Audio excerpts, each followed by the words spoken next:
பிரதமர் துறையின் கீழ் இயங்கும் மலேசிய இந்தியர் உருமாற்ற பிரிவான மித்ராவின் செயல்பாடுகள் தொடர்பில் நேற்று மலாயா பல்கலைக்கழகத்தில் ஒரு வட்டமேசை கூட்டம் நடைபெற்றது.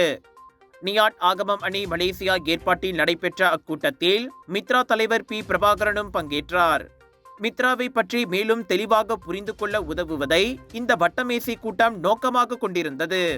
முக்கியமாக 100 மில்லியன் ரிங்கேட் நிதி ஒதுக்கீடு உட்பட மித்ரா நிதி விநியோகம் குறித்து சமூக ஊடகங்களில் அண்மைய காலமாக அரசல் புரசலாக பேசப்படும் விஷயங்கள் குறித்து தெளிவுபடுத்தப்பட்டது.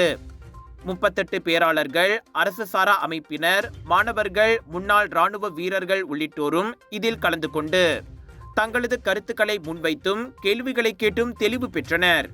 தவிர மித்ரா உருவாக்கப்பட்டதன் வரலாறு, அதன் நோக்கம், அது சந்திக்கும் சவால்கள், அவற்றை சமாளிப்பது எப்படி என்பன பற்றியும் கலந்துரையாடப்பட்டது.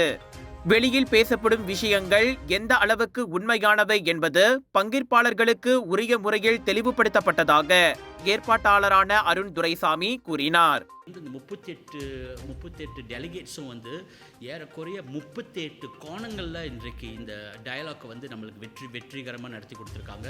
அண்ட் அதுக்கெல்லாம் ரொம்ப பொறுமையாக YB பிரபாகரன் ஆன்சர் கொடுத்தாரு. And I'm quite satisfied. இருந்தாலும் இந்த ரவுண்ட் டேபிள் டிஸ்கஷனோட மைய கருத்தை மித்ரா மித்ரா என்ன நம்மளுக்கு தெரியும் மித்ரா எந்த நோக்கத்துக்கு தோக்கு வச்சாங்கன்னு.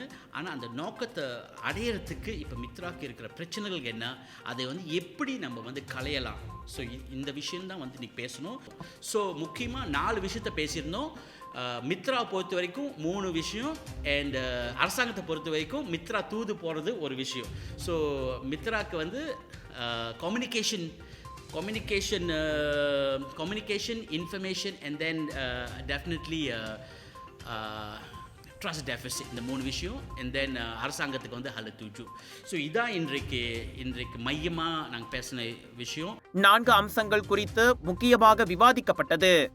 இந்திய சமூகத்துக்கான மித்ராவின் பங்கு, இத்தனை ஆண்டுகள் கழித்தும் சமூகத்தின் மத்தியில் அதன் நம்பகத்தன்மை கேள்விக்குறியாக உள்ளது, அது சந்திக்கும் சவால்கள் மற்றும் தூரநோக்கு வரையப்பட வேண்டியதன் அவசியம் ஆகியவையே அந்த 4 முக்கிய அம்சங்களாகும். கலந்துரையாடல்களில் கிடைக்கப்பெற்ற தகவல்களின் அடிப்படையில் மித்ராவின் 100 மில்லியன் ரிங்கேட் நிதி சரியான நேரத்தில் சரியான நோக்கங்களுக்கு போய் சேரும் என நம்பிக்கை பிறந்துள்ளதாகவும் அருண் குறிப்பிட்டார். இந்நிலையில் விரைவிலேயே இந்திய அரசியல் கட்சிகளுடன் இதே போன்ற கலந்துரையாடல் நடைபெறும் என அவர் கூறினார்.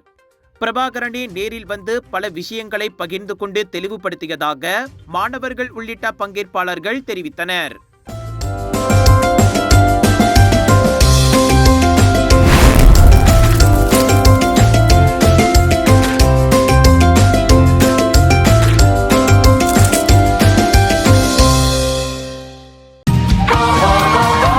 Kemeriahan perpaduan Madani kini kembali. Pelbagai aktiviti menarik menanti anda. Persembahan artis, pameran dan perkampungan etnik, jualan Madani, Food Unite, 50% diskaun saman PDRM, sukan rakyat dan macam-macam lagi. Ayuh ke sambutan Minggu Perpaduan Peringkat Kebangsaan pada 17 hingga 20 Julai 2025 di perkarangan Stadium Negeri Batu Kawan, Pulau Pinang. Masuk adalah percuma, sama-sama raikan harmoni dalam kepelbagaian. Yeah!